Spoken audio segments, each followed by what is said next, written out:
everyone. I'm Barbara Beck, and I'd like to thank you for tuning in to Welcome Home. You're going to love our show today because we're going to be talking to one of your favorite figures, other than Jesus, that we associate with Christmas time. You know him.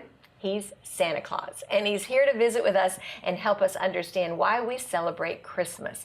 Obviously, it's Jesus' birthday, but also, what about the giving part and the gifts and all that goes along with Santa traditions? I might even ask Santa Claus if it's okay to be teaching our children about him. And if it is okay, then how do we avoid elevating Santa above our Lord and Savior at Christmas time?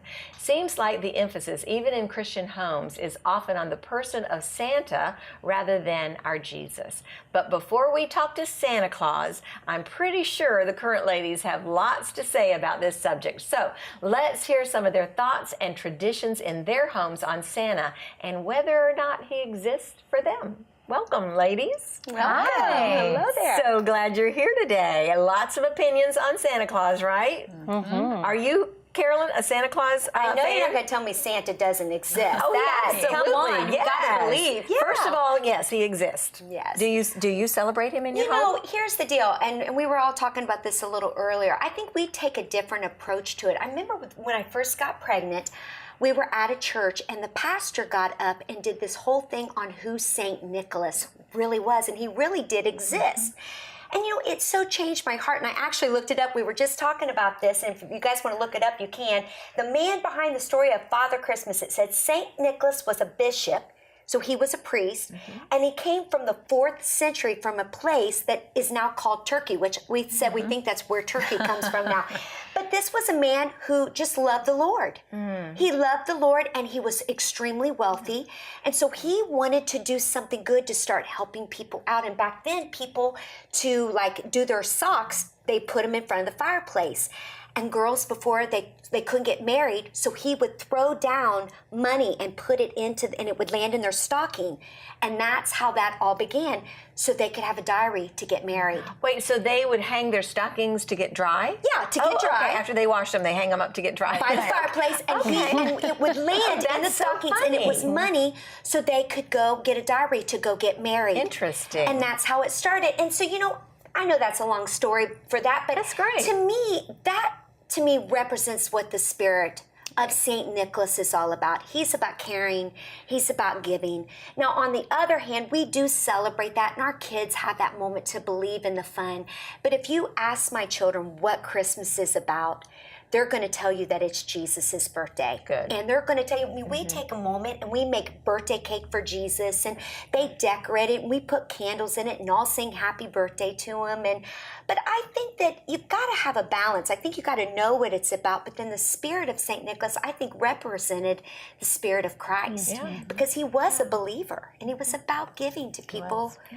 Deborah, what about you in your home? How did you handle it? When my kids were little, because again, I think kids deserve to have that fantasy, if you will. So when the kids were little, of course we celebrated Santa, and we let them believe that Santa came and brought them their gifts and all of that. And then when they were old enough, we talked to them about Jesus and what Christmas was really about. Because I think when they're 2 and 3 years old, they're not going to get it. Yeah. So there was a balance in your home. Okay. Well, now I'm Santa. Yeah. They know you're Santa, right? I'm Santa. Yeah, they tell me what they want, and yeah. Leanne, what did you do? So. A lot like Deborah, I think. And as our kids got older, I think there was a Christmas or two where we were kind of just disgusted with just the over-giving of Christmas. And a friend of mine had said that they went down to 3 gifts, like the 3 wise men. Right. And so we've done that for a long, long time now, except for my kids are older and their gifts are really expensive. And so I'm not sure it's any better. Get one gift. Yeah. But yeah, same thing. Yeah. Santa was always, and I was just thinking back to like my childhood, you know, Santa was Santa and we'd see him at the mall or maybe a party, but in the house, it was always about the story of Jesus's birth. And we, my parents always used to took us to a live nativity, which I loved too, thinking through, you know, how he came. Yeah. Do you remember how you were brought up? I was brought up so happy. Happy to be it was great. It was really good. It was really happy.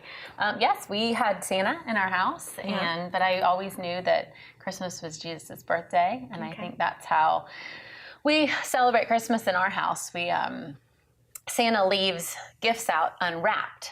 And so the kids always run into the living room, and so everyone else's gifts are wrapped that we give each other, but Santa's gifts are unwrapped. And so you know what Santa's given. But unfortunately, they run in and they see, but they can't play with any of those gifts until we read the Christmas story out of Luke, and we read another story called Papa Panoff. And Papa Panoff was an old cobbler. Shoe cobbler in ancient times, and he's visited by people all during the night. He's staying up to wait for Jesus.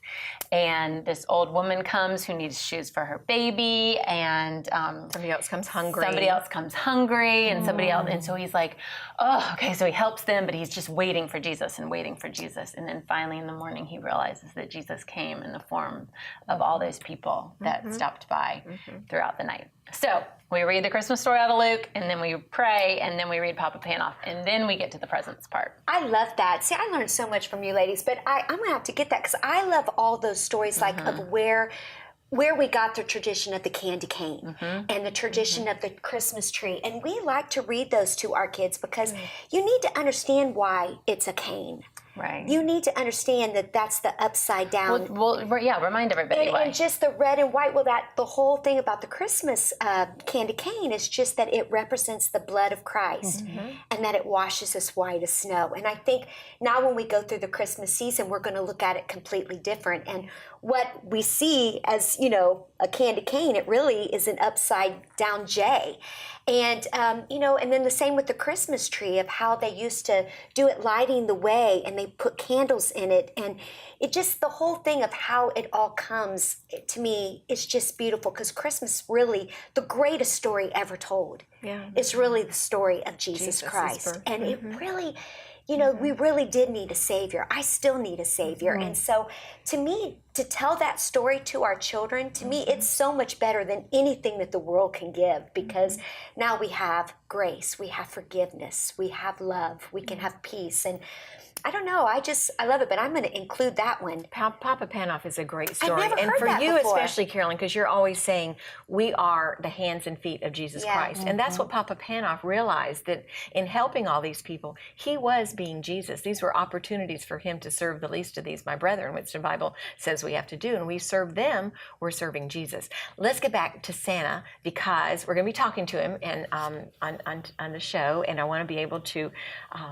make sure that our viewers understand that from our perspective and our viewpoint, it's okay to talk about Santa Claus. And this particular Santa Claus is just so wonderful. And he knows Jesus and loves Jesus. And he wants the kids that he talks to understand who Jesus is. But there are a lot of people out there today listening who'll say, that's confusing to do, and we shouldn't be talking about Santa. We shouldn't be emphasizing him because it takes away from Jesus. And my response to that has always been, we never lied to you about who Santa Claus was. I never told my girls that Santa came through the chimney because he didn't. They were like, wouldn't he get burned? I mean, yeah, that would be bad and dirty and yucky.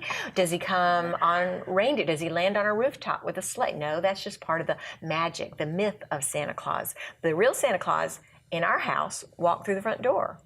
Because he did. Because at some point, they realized that it was the spirit of Santa Claus, and it was mom and dad acting like Santa Claus, right? What are some other thoughts that you have about that? Well, we have a Christmas service at our church, and last Christmas, we had Santa.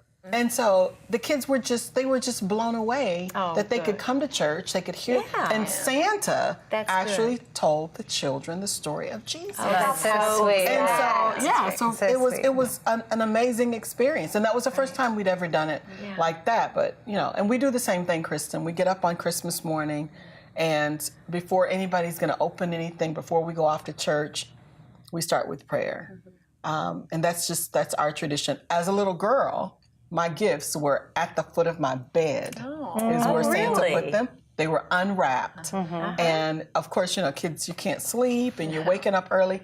And I can remember waking up and not being able to get out of the bed because I was just so blown away with these gifts that were, but same kind of thing. They weren't wrapped. Ours weren't. Ours were unwrapped when I was a little kid, and when my kids were little, we unwrapped them and we made them. Did you make them all stay to away for a little while until they're together.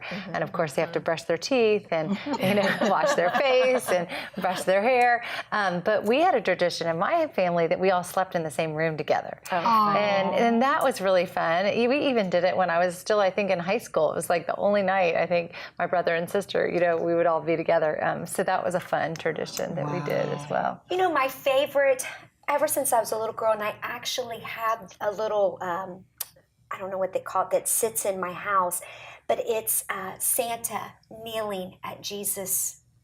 I've seen that. A figurine? Yeah, Yes. and the whole saying underneath it Love is, that. every knee shall bow. Yes. Right. And That's sweet. it is still, I leave it up all year if you come to my house, and now it's in my son's room because he sort of confiscated it and put it in there. But to me, that is the figure of all, is even Santa. And if you really know the spirit now of St. Nicholas, that was his heart. He was a Christ follower. Yeah. And every knee shall bow, because truly there is no real goodness inside of us other than Jesus Christ. That's right. And I think that's why I think people love Christmas so much, because it gets us back to who we really are and what his spirit should be living in us, and why we stop it the rest of the year.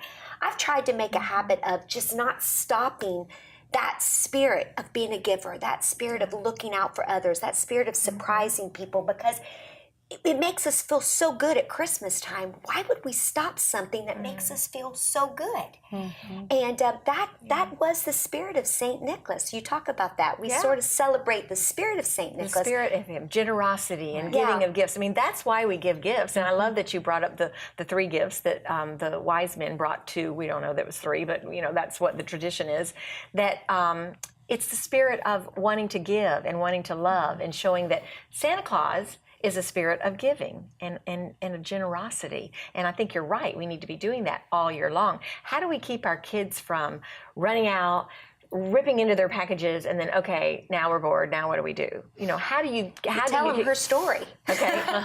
You're Papa Panoff. You have a way? Well, for the past, 5-6 years, we've been serving on Christmas morning. Good. And that just takes all the, self, whatever, what's for me. You look at these people who are homeless, living under I-4, and you think, okay, my life. So where do you serve? At the coalition? No, it's One Heart, One Place. Anyway, there's a woman who used to be homeless herself, and she has a ministry, and she serves down on Church Street.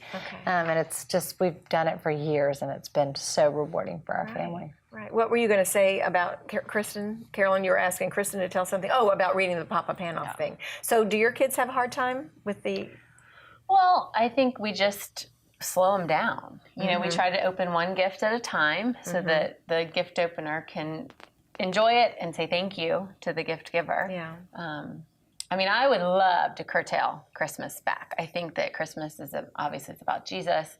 I think it's about spending time with family. I think it should be so much less about material gifts, and really just special time, and maybe 1 or 2 special things that are meaningful. So we try to rein that in our house. Dobson, he did a big thing about it, and she was telling about how they did their Christmas mornings, and I really started this tradition, is that all the kids had to get a gift for each of their siblings. And it didn't have to be anything big. It was just whatever, it was, but they had to wrap it. And they made the kids, instead of looking to receive right away, they got the moment to give right away. And it's funny, I've watched my little kids, they're 15 now, 12 and 8, they get more excited about watching their sibling get to open it, and they really even now they're thinking, what can I really give? Because they only have so much money, and they're really putting a lot of thought into what can I give. And I love what you're saying. I think it's bringing it back to not getting caught up in the world, the culture's way of it. We don't have to do that. I love the saying is we're trying to keep up with the Joneses, but who are the Joneses anyways? We really don't even know who they are. It's really about setting that standard of what we want out of life. And that's good. Well, because, and I always think about this, and I've asked my grandkids this before, what was the favorite thing you ever got at Christmas? If you were to think of that, you can't remember. Nobody remembers what they got last year. I'll ask Charlie or Luke or Mary Grace, what did Mimi give you for your birthday? I don't know. I don't remember. They really don't. It's not about that. It's about, like you said, Carolyn, the joy of being the one that gives the gift. That's where you get all your joy. And if we can pass that along to our kids. Does anybody have a memory of something that was really special that was ever given to you at Christmas? I had a favorite baby doll, Okay. but she was a big doll. It was Life size. yes, My size? and I could. Yeah, Carolyn size. I wasn't going to say that, Carolyn. That's okay. I can But handle I could it. hold her hand and her feet. And she would walk. I remember And that. and she had those eyes that looked like marbles. They almost looked real. Mm-hmm. I got that doll when I was like 7, and I had that doll as an adult. Wow. Yeah, I kept that it meant for a long something time. to you. Wow. It was my favorite doll. Yeah. It was. Yeah, and I had lots of dolls. What about probably. Bishop? Do you remember anything that he's ever given you that you've ever really, I mean, I'm really putting you on the I spot do. here. I Okay, do. good. When we got married, my husband, the ring that he bought me for my wedding ring, a few years after, like 5 years after, he decided he wanted to upgrade me, and he was supposed to be taking my ring to have a band made, and when we got there to pick it up, he actually had an entirely new ring made, and I was not happy. No, I you was were not not happy? I was not Oh. happy because he took my original ring away, and that was a no-no for me because that was special.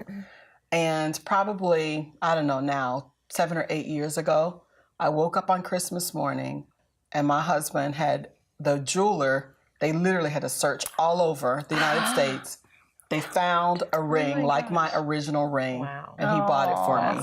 So sweet. And so, yeah. So when I say that has been my greatest gift. Because that was Christmas. meaningful. It was You are significant. on it. It was And it was extreme. simple. It was a memory of something that was during simpler times. I think that we would all agree that simplicity is something that we want Right. back in our homes. Right. Although I will tell a quick story about my husband one year. For my Christmas present, do you remember this? I know, I don't Did let he it buy go. you a vacuum cleaner? Almost.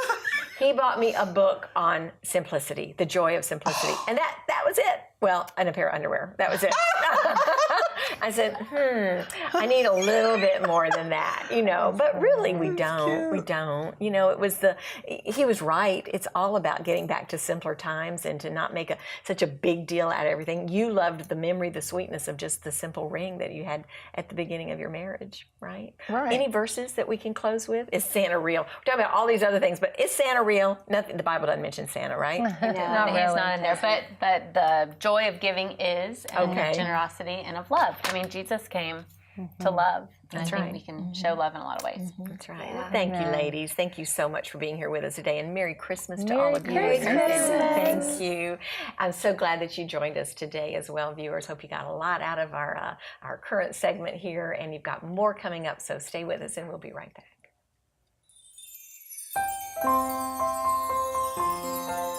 Hello, friends. I'm Tracy Strawberry, host of the TV show Finding Your Way, delivering a very special Christmas greeting filled with love and great hope in our Savior, Jesus Christ.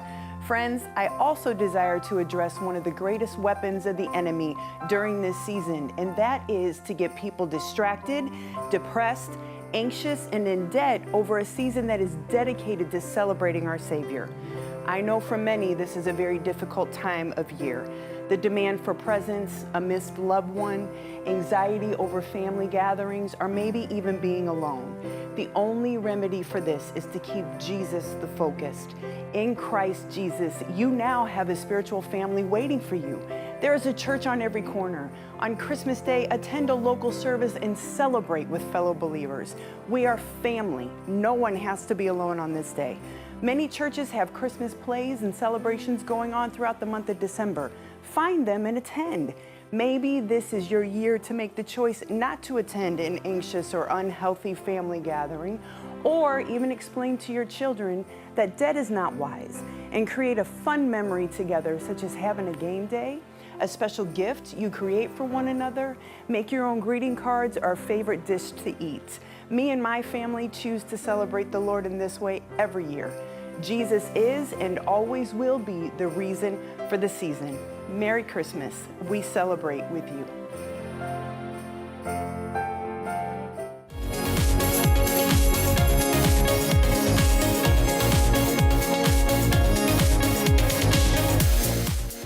Merry Christmas, everyone. I'm so glad that you're here with us today. I have a treat for you. I know you know him well. You love him. I wish that I could say that Jesus was here with us. But second to Jesus, we have Santa Claus here at Christmas. We celebrate the birth of Jesus first and foremost at Christmas time. And actually, Jesus is here with us. He's in my heart. I hope that he's in all of your hearts. I know he's in Santa Claus's heart. And we're going to be talking to Santa Claus and seeing what his feelings are about Christmas, the ways that he celebrates, and the ways that he helps children to honor Jesus and his birth, even at Christmas time, even with all the wild and craziness of Christmas. Welcome, Santa Claus. Thank you for being here with us today. Thank you so much for having me. Oh, we love having you. You're a big part of Christmas for a lot of people, right? Well, yes, ma'am, and it's my pleasure to be here with you. I thank you so much for you giving me the opportunity to tell my story, our story. Well, you have a beautiful wife. It is our story. Yes, it is our right? story. I could not do what I do without her support. We talk about that where we have friends of ours whose wives are having to help them with walkers in and out of our cars, but my wife helps me be who I am. And I could not do that without her support and her help. That's wonderful. How long have you been married to Mrs. Claus? 47 years. 47 years. Yes, you ma'am. and Mrs. Claus. Yes, ma'am. I can't believe you're old enough to have been married. Well, I 47. jokingly say my wife is too young to be Mrs. Claus. She really but is. she really is. She is. She looks great. But she's my number one fan and my number one supporter. Oh, so how long have you been Santa Claus? 22 years. Okay. It happened almost as a joke. I had been asked to play Santa a time or two, and I'd put on the available suits and the wigs and the beard and the plastic belt and the plastic boots. And we were doing a production with First Baptist Church Orlando in their Easter presentation they did every year called The Light. And the director and the minister of that project didn't want theatrical wigs and theatrical beards, so all of the men grew their own beards and grew hair. And I jokingly told my family, one of these days I'm going to be a real Santa Claus. And this was before the Tim Allen movies, the Santa Claus. And my family laughed and joked about it. And one year, 22 years ago, I walked in and I said, this is the year. Wow. And that transformation took place that year. And the Lord has blessed it and honored us, the opportunities that we've had.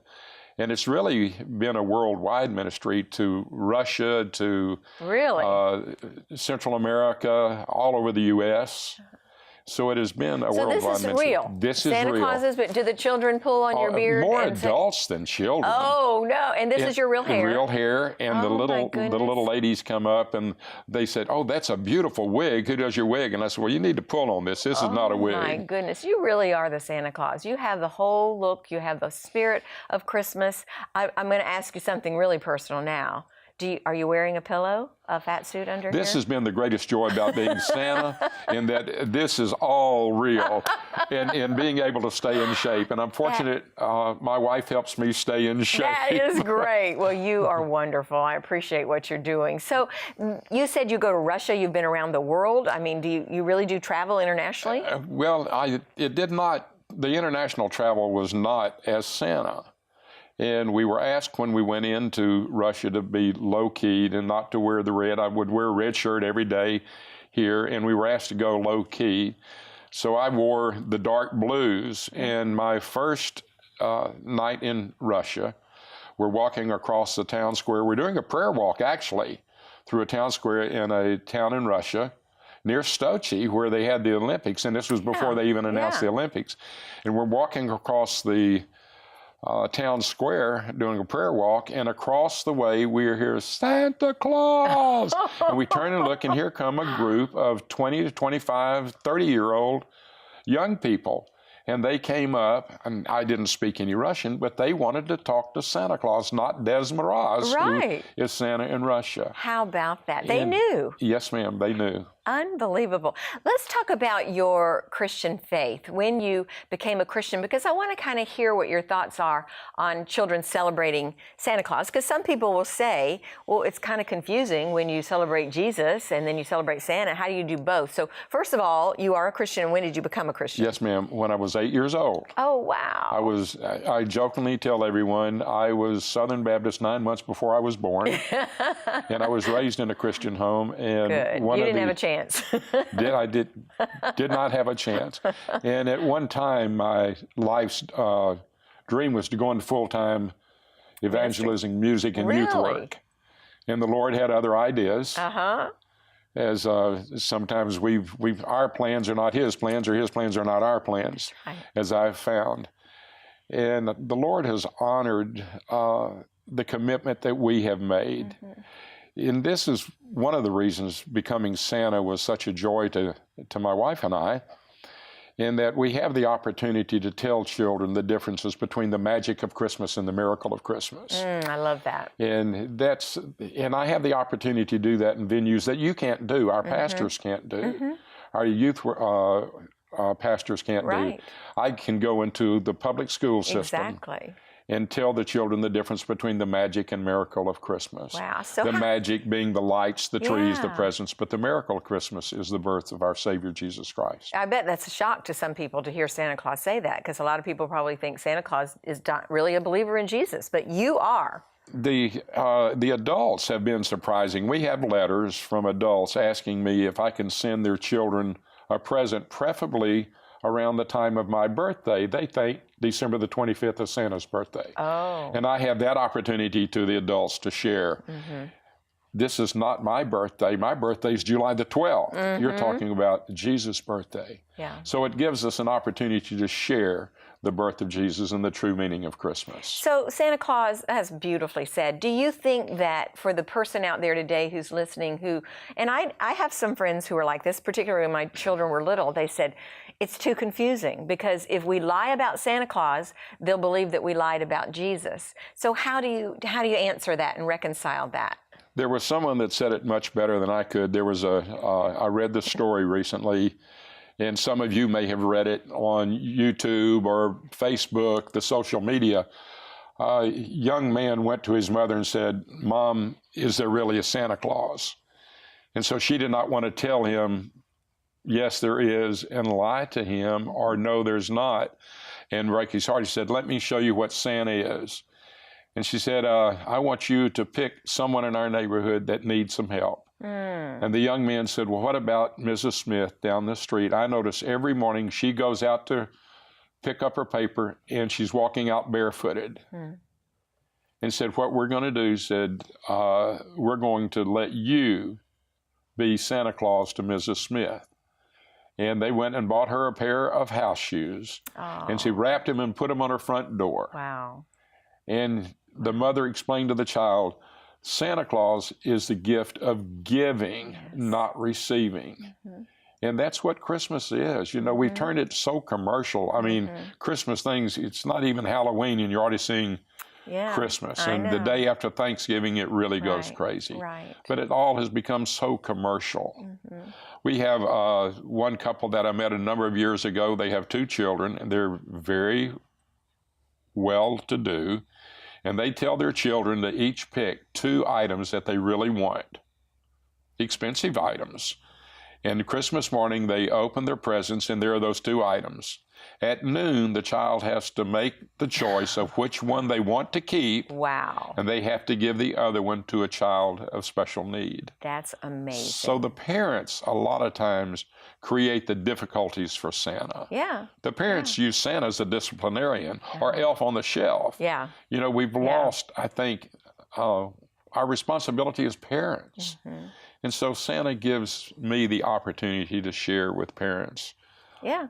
Well, I don't think Santa Claus, that there's really, I'm a former English teacher, so I get symbolism and figurative language. And to me, what I would try to do with my children was to never lie about Santa Claus. Because to me, he was real, he or she, because it was the spirit that was a symbol of giving and generosity. And so I said this earlier in the show, that I would not tell my kids that Santa Claus landed on the rooftop. I would not tell my kids that Santa Claus came through the chimney. I would not lie and say the mall Santa Claus was the real Santa Claus. I would just say, Santa Claus is real. Santa Claus exists, but he comes in our front door and he gives gifts to you because he loves you dearly. And then eventually at some point, they kind of got it. They caught on without it being a big deal. It was kind of like, oh, so you're Santa Claus. So you're the reason. And I said, yeah, this guy in the red suit is the symbol, but he symbolizes this enormous love that a parent has for his or her children. Yes, Is ma'am. that okay? Oh, yes, ma'am. Was that a good way to do it? I think parents have to make the choice as to how they deal. I've seen parents Yeah. do tremendous jobs with it. I've seen parents create issues Yeah. with their children. We have a very close friend, and they do not do Santa Claus. Now, both of the grandparents do of the young mother, but she remembered it was so traumatic for her when she found out that Santa was not a real person. Yeah. That she didn't want her children to experience that hurt. Yeah. But it created a situation for her because her young son one time was walking through the mall and looked at his mother and saw the mall Santa and said, Mama, Jesus isn't real. Yeah. See, that's the problem. And Mom said, what do you mean? She said, well, I see Santa, I can't see Jesus. So sometimes if we're not careful, we can create problems Yeah. and issues that don't necessarily need to be created. Right. And let me tell you, this young couple, they're incredible, incredible parents. In fact, they're getting ready to adopt a child, I believe from China. And part of what Santa's going to do this year is to help support them in being able to adopt that child. Oh, that's great. And I hope they're watching one That day is because great, that will be a yes. surprise to both of them. Well, So- Santa Claus, what do you tell a child who's sitting on your lap and they come to you and they're pulling on the beard and they're looking at you? So, because you look like the rendition of Santa from all the books and movies and everything that we've ever seen or read. But they say, are you real? Are you the real Santa Claus? What would you say? I have never told a child, yes, I am the real Santa. I do look them in the eye and I said, what do you think? That's perfect. And I let them Yes. make their decision. It's just, so many. And we had a young man. We were at a situation where there were children and mothers that have been forcibly taken from their home to get away from an abusive situation. Right. And we give the gifts to the young people, and we're leaving to go to another visit. And the young man was sitting out on the back porch with his toy. And he looked up at me and said, yes, you go on and have a good time and enjoy it. Said, your life is good. And said, you're just another fake Santa Claus. And I sat down beside him and I said, I want you to reach up and pull this beard. And he reached up and pulled it, and his little eyes got big. And I said, pull my hair. His eyes got a little bit bigger. He said, you are real, aren't you? Oh. I said, yes, I am real. And I said, but you have to make the determine if I'm the real That's Santa good. or not. That is a perfect answer. Okay, so what do you tell the little child that comes to you and they ask for a gift that's probably not going to be possible? Like my granddaughter has wanted a puppy for the last 2 or 3 Christmases. And so what are you going to tell her when she says to you, Santa Claus, I want a puppy for Christmas? Well, I've got answers that I'm comfortable with. If a child asks me for a puppy, your granddaughter comes and I said, all right, let me ask you something. When you're in school, who takes care of the puppy? They said, well, Mommy, and I said, well, let's ask Mommy if she wants a puppy. There you go. I never tell any child, even if I'm at where the 4-year-old already has an iPhone and already has an iPad, and I know they're going to get anything they want. Yeah. And they ask me, well, I want Xbox 360 for Christmas. And I always tell them, well, let me see what I can do. That's good. And it doesn't matter what station in life the child, and I do a lot of appearances where I know the only Christmas they're going to have is maybe that candy cane that we give them. Or some of the schools I go into some of the special need schools, and the only Christmas they're having is what that teacher's been able to put together with some organization. Yeah. And I know that's the only Christmas they're going to have. Right. And I just tell them, let me see what we can do. And I never fail to sit there and tell that child that they're loved and that Santa loves them and that Santa will pray for them. That's good. And the adult situations, the prayer situations that we get into, and I let them know. And people will come up to me that have just watched me with children and said, "You're a believer, aren't you?" And I said, "Why do you say that?" You know, so how we live our lives is a testament to our belief in Jesus. And I'm learning from you right now. I love some things that you're teaching me. Sometimes you can answer a question with a question. And I should know that. As a former teacher, I should be able to ask that question back to that person to really help them to think on their own and to develop critical thinking skills that's going to help that child with their maturing process. That's brilliant. Thank you for teaching me that Well, today. that's part of being a salesman. You know, you say, "Do you want it in red? Do you have it in red?" And I say, "Do you want it in red?" Do you want it in red? That's you know, great. so Yeah. you put it Right. back. That's great. That's to great. them. Well, those are good techniques for us as moms and dads and grandparents out there to learn. Okay, Santa Claus. So I know you have some tender stories. You probably have some funny stories. You probably have some things that have made you laugh, made you cry. Tell me a tender story. I've only lost it in a public venue a couple of times in the 22 years. And the first time was 22 years ago. A young man came up to me. I think he was, he's 22 now, so he was 6 years old. And he came up where I happened to be, and he came up and I asked him, "What do you want for Christmas?" And he told me, and I said, "Well, let me see what I can do." And he left, and after 10 or 15 minutes, I looked down and he's back in line again. And this is an emotional story for me to tell, so y'all are just going to have to bear with me, and you will have to bear with me. He was back in line, and he comes back up, and I said, "Did you forget to tell me something?" He said, "Yes." He said, "You know all of these things I asked you for a while ago?" I said, "Yes, I do. I remember." And he said, "I don't want any of that." He said, "I want my daddy back." Oh. And I said, "I can't do that. But I will pray for you, and your daddy is always going to be with you." Now, years later, about 2 years ago, we were having dinner one night in a restaurant with some friends of ours, and this lady walked up to me, and she said, "Are you the Santa at Festival of Trees?" And I said, "Yes, I've been their Santa for a number of years." She said, "My grandson came to you and asked for his dad back." Wow. That was my grandson. That's unbelievable. And so, you know, it rained in my eyes right there in the middle of the restaurant. Well, this year, Festival of Trees, the first day, last Saturday, a lady walked up to me and she said, "I saw you in a restaurant a couple of years ago, didn't I?" She said, "That's my grandson. He's now 22 years old. And he still remembers you as telling him about his dad." So that's, you know, that's one of the emotional things that happen. But there are some funny things that happen. We were, happened to be filling up the sleigh with gas because we don't get the sleigh and the reindeer until December the 24th. And I'm pumping gas, and the young man in the booth kept looking out the window, staring at me. And I'm watching him, I'm kind of getting a little uncomfortable. He just keeps staring. So I go in and I pay him for the gas, and he never looks at anything. He's just staring me in the eyes. And I turned to leave. He said, "Santa, Santa, can I make a Christmas wish?"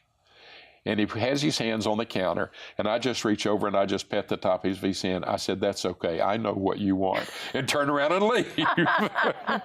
So, you know, there are just some amusing things like that happen. But don't you see this as a ministry of enormous joy that you bring to people? Do you know how much happiness and joy, even today at the station when you walked in, everybody just feels better when they see Santa Claus? It's a gift to me. I'm the one that receives the blessing. To be able to tell the stories, the funny stories, to be here and share with you and to share with your audience, my life And it's only through the power that's given me, through my belief in through Jesus, that I can do what I do. I know when I first started doing this over 22 years ago, I was the only real bearded Santa in Central Florida at the time. And now then, there are a lot of helpers. In Central Florida, we have over 30 or 40 now. Worldwide on Facebook, I'm friends with probably over 3,500 Goodness sakes. Santa's helpers all Really? over, from Russia, Newfoundland, all over the world. And there's a brotherhood there, and invariably when you read their post and the things that the majority of them are in it and use it as a ministry, not as a source of income, Right. which it can be. Sure. And I'm fortunate I don't do this. I don't have to do this to be able to eat. Right. And I'm able to use it, and the Lord's blessed me in my the rest of the year to be able to take care of my eating habit. Yeah. That now then, when there are gifts, that we can use those. Well, you to told me further our you turn ministry. around and bless other people with those gifts. So That's the purpose of that it. is an enormous blessing. 22 years ago, Santa Claus, and I believe it's a calling, God called you into this ministry. Did you ever dream that it would develop like it's developed now? I mean, were you, what I had in no the idea. world were you thinking? What was God thinking?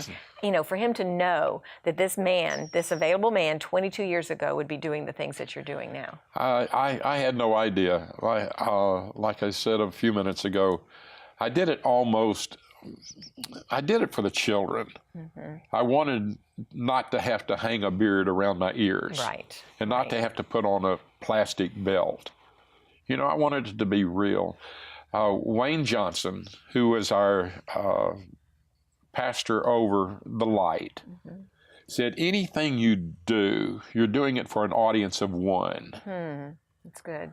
So do it the best you can do it. So when I made the decision along with my wife and to do this, we were going to do it the very best we could do it. Right. We're not going to do it halfway. Right. And I just had no idea the opportunities that would present themselves and what the Lord would give us the opportunity to do. And you know, the Lord only asks us to be available. He doesn't ask us for our abilities. He gives us the ability. Right. And if we make ourselves available, He will use it. And He has used Santa as a tremendous ministry for me. And again, I received the blessing out of it. Well, I think it's real important too, I thank you for that, is to understand that our calling in life is not always what we thought it might be. You couldn't have been a little boy and said, one day I'm going to grow up and I'm going to be Santa Claus, unless God planted that seed in your mind as a little boy. But I think our availability empowers God to make us good at what we're doing. And to have that kind of a calling on your life and that kind of a purpose, I love that you've given credit to your wife because she joins you, she travels with you, she supports you in that ministry. You know, you could have had an unsupportive wife who said, no, Billy Joe, I don't want you to be Santa Claus one day. I want you to be my husband and I want you to continue to work and earn a living, but you were obedient to that call. So if there's a message for our viewers today, it has to do with availability, that God can do enormous things with our lives if we just listen for His voice and make ourselves available. We're almost out of time. I want to give you time to close us out with your favorite thing about being Santa Claus. It could be a memory, it could be just a child's visit, whatever it is. What is your favorite thing about being who you are today? I think seeing the smiles and the laughter, children of all ages. The youngest I've held was a newborn. They were just a couple of hours old. Wow. The oldest was 113 years old. The family that had 13 siblings, all brothers and sisters from the same mother and father. To just pick one thing that would be a favorite, I don't know, because there are so many of them. I look forward to this time of the year to say, okay, God, what have you got for me today? Yeah. Who's going to touch my life today? Not whose life am I going to touch? Who's going to touch my life?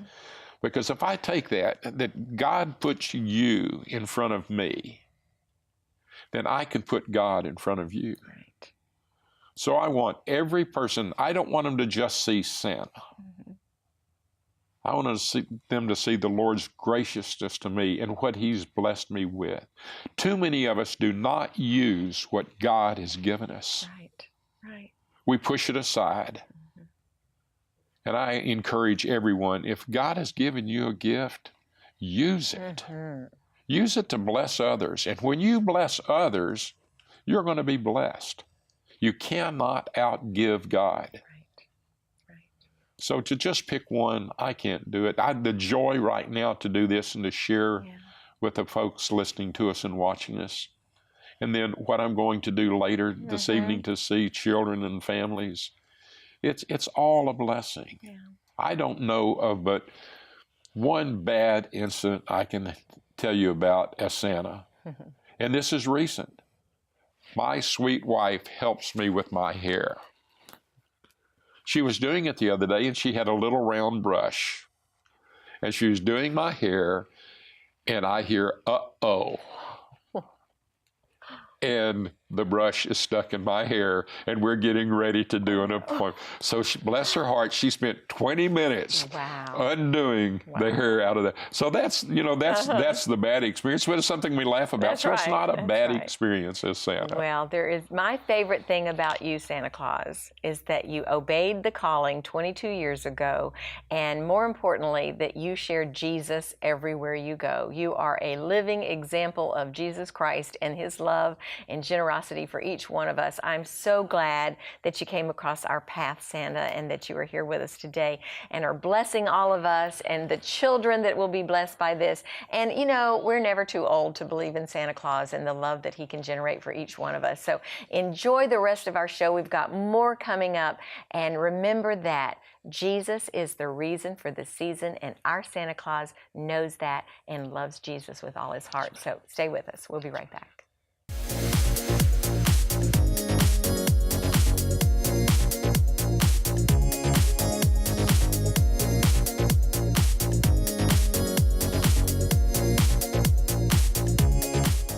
Merry Christmas, everyone. What's cooking here at Christmas time with John Rivers of Four Rivers Smokehouse? Merry Christmas. Thank you. And the Coop. And you the have Coop. lots of good recipes for us. I am so appreciative of you always coming at Christmas time and all throughout the year to help us to have these wonderful family meals together, but also just spending time in the kitchen. It's just fun for families to do, particularly Christmas morning. What do you guys do? I know our viewers would love to get a little glimpse into your Christmas morning.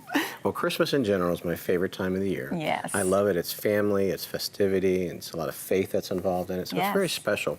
Now, Christmas morning, like most houses, is probably hectic, especially when they're younger kids. So we got into a mode of actually trying to cook everything or have it prepared the night before. Okay. So it was easy. So it was put in the oven the next day. So we did a lot of casseroles, as the kids are growing up. A lot, and matter of fact, we cooked one of those here last year, if I recall correctly. Now, this one is a little special casserole. Because you've never done it before. Yes. John is making this up as we go along. I love that. We found some recipes and we put them together and we thought it'd be fun. So instead of bread, we're actually going to use waffles. I think that's brilliant. Okay. It works for the me. kids, I think, will love it. Yes. We have waffles. We got a little bit of crumbled sausage that we've already pre-cooked. Okay. And we're going to build it up from there, just like a normal casserole. But those are going to be our two main ingredients. Okay, good. Okay. So you can use frozen, or we brought these from the Coop. And what I'm going to do is first we're just going to beat our eggs. Okay. 4 eggs. 4 eggs, and this is what the binder is. It holds everything together. Yes. Okay. I got just a little pinch of salt and pepper that goes in there. Okay. Very, very simple. Okay. And we'll go ahead and put some milk just to give it a little bit more whole milk girth. or skim milk or whatever kind of milk anybody wants to use. Yeah, I don't think it makes a huge difference in this. But I'm sure you use whole milk. I use whole milk. Of course. I absolutely That's why use everything whole milk. always tastes better. No low-fat stuff. It's all good stuff. There's a basic rule about cooking.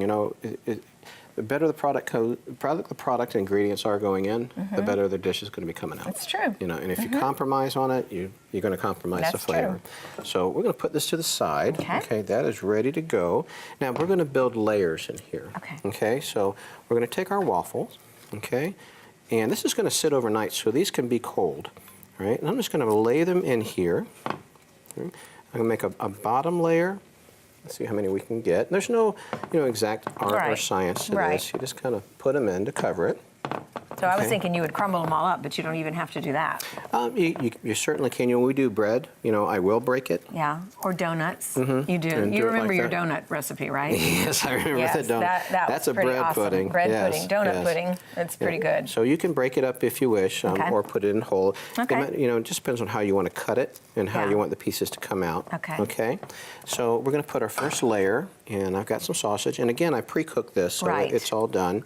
And the beautiful thing about this is you make it the night before, or the Yes. day before. Yes. And you're going to put it in the fridge and let it sit overnight. And then you just take it out Christmas morning while the kids are opening gifts. So and just 30 pop minutes, it, Pop maybe? it in the oven. I think it cooks for about 325 for about 20 minutes. Yeah, Okay. 30 minutes. Perfect. Okay. Perfect. So that's a nice even distribution. All right. We'll go ahead and we'll put some more on top. Okay. Nice and pretty. It's so funny in our house. I will do the cooking, and Monica, my wife, she is the builder of all things. Yeah. If a toy comes in, it has to be constructed No, or wait, put this is the together. other way around at our house. Really? Right? Yes.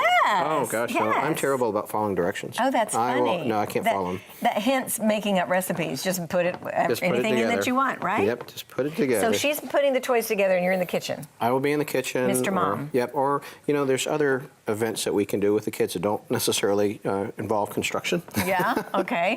and I get to do those. Okay. All right. So I have my 2 layers here. Nice. Okay. Now what I'm going to do is let's go ahead and we'll pour the eggs over the top of it. Okay. And you just pour it so it's nice and even in it. Okay. And you see now why we put the milk in there because Yes. it wouldn't fill it up otherwise. Right. Okay. Now you want all this to soak into the waffles, okay? That's one of the keys about a breakfast casserole or a bread pudding for that matter. All that liquid has to be, absorbed Right. by the bread. So with this recipe in particular, what we're going to do is actually put a little cover on the top of plastic like this. Okay. Oh, thank you. And what we want to do is you're going to weigh it, push everything down. Okay. Okay, so it really gets really in there. gets soaked in. That's And- what you're doing. Yes. Okay. And you can put some water in something like this. Huh. And put it just like that. Now, you want to put it in the refrigerator at least an hour to soak in. Huh. Okay? And really, optimally, overnight. So that's going in the refrigerator like that with That's that thing gonna- on top, just to just make like sure it that. stays. Okay. Yep, and the heavier the better. Okay. You see how it just compresses it? And what's happening is it's doing that. All that bread in the Yes. waffle is Yes. soaking up all that yummy flavor. that you Otherwise, put. it would be super dry. Otherwise, it would right? be super dry. Yeah. Yes. Yes, and Good. you'd probably Okay. end up with a puddle on the bottom. Really smart. So now at the end, okay, now this is the next morning. You Okay. take it out, okay, and you're going to cover it with your cheese. Uh-huh. Just any kind of cheddar cheese. Looks like this might be cheddar. This is a cheddar. Uh-huh. Yeah. It's so funny. Our most popular dish at the Coop is chicken and waffles. Uh-huh. And you know what it is? It's that contrast of sweet and savory together. Yes, Yeah. yes. People love that sweet from the waffle and all of the Chicken and syrup waffles. stuff. Yeah. Now I will take a little bit of syrup because you have to have syrup with waffles. All right, our viewers are seeing it says bourbon on the front, and this is a super Christian show. So how are we doing this? Like this. Oh, okay. I'm teasing That'll you, I'm work. teasing you. No, this is our Coop bourbon, our Coop syrup, and the bourbon is just a flavor. Yeah. You cook all the alcohol out of it, Right. so it has no alcohol left Right. in it. Now I'll go ahead and drizzle this all over it. Okay. Really give it that nice flavor, and we're going to go ahead and hit it again at the end of it. Uh-huh. And now So I- now I know that at some point Publix was carrying some of your barbecue sauce. Do they carry They the bourbon do. syrup as no, well? No, not the syrup yet, but they have our sauces and our Okay. rubs, and they're so Okay. kind to do that. They're Yes. a wonderful company, a wonderful partner. Absolutely. All right, so now we're going to take this in the next morning. Okay. Okay, we're going to put it in the oven, Right? and it only takes about 20 minutes because really you're just warming everything back up. And it'll make the house smell good too. Oh, the that house smells sausage. great. And then we'll take our And through finished, the magic of television, voila, take our finished product out. that we've And- never tried before. We have never tried it. Here we go. This is going to be brand new. Yes. I'm going to make you taste it too, John. Yeah, You okay. know that. Yes. All right. Now you see how the pieces were whole and they cut nice and pretty like that? That's nice. That would be the yes. difference between crumbling and keeping Right, it whole. right. Okay, let's get down in here. That's beautiful. Isn't that pretty? Smells good Let's put too. a little syrup on top of it. Of course. And you don't have to use the Coop syrup for this. It'd be nice if you did, but just any syrup, any favorite syrup will do just fine. Yeah. And just a little bit of sweet. But again, just so our viewers know, the alcohol has been cooked out. And so I want you to you don't stop there. There's another plate here that needs to be filled up. Don't you forget. All right. We both want to try this delicious. We're in this together. Now, I've told you this before, and I think it's really funny. You always come with a breakfast dish and have eggs in it, and I don't eat eggs. Oh my! But I'll eat a casserole that has eggs in it, or I'll eat a quiche from the Coop. Yes. Because if it's covered up with all this other flavor, then I'm usually okay with it. All right, a little more syrup. A little more syrup. Get that savory and sweet. Now the savory is coming from the sausage and the cheese. Right. And we've got our nice sweet. My mouth is watering. Isn't that pretty? Yes, it's beautiful. Okay, All right, here we let's see go. what it's like. Bon appetit. First time ever. First time tasting. ever. Brand new recipe. What are we calling it? Let's see after we taste it. Okay. Yum. Oh, that's so good. The kids will like that. I wish it weren't this good. It would be nice if it weren't so good. Very sweet. Remember the last one we made was more savory. The kids will really like this one. I think they'll enjoy cooking it and enjoy eating it. I can't decide what it is I like about it. I don't know if it's the waffle, the cheese, or the sausage, but I think it's a combination of all of It them really together. tastes like you're eating waffles, doesn't Very, it? very good. If you want this recipe, viewers, you can go to our website and get this that we don't know what it's called. Waffle sausage casserole. Okay. If you can say Barbara's it, say it 3 waffle times. sausage casserole. It's not Barbara's, it's John Rivers, and you're going to love it. It is delicious. Thanks so much for being here You're with us welcome, today, dear. John. Thank you. Yum. Merry Christmas. Merry Christmas. Yay.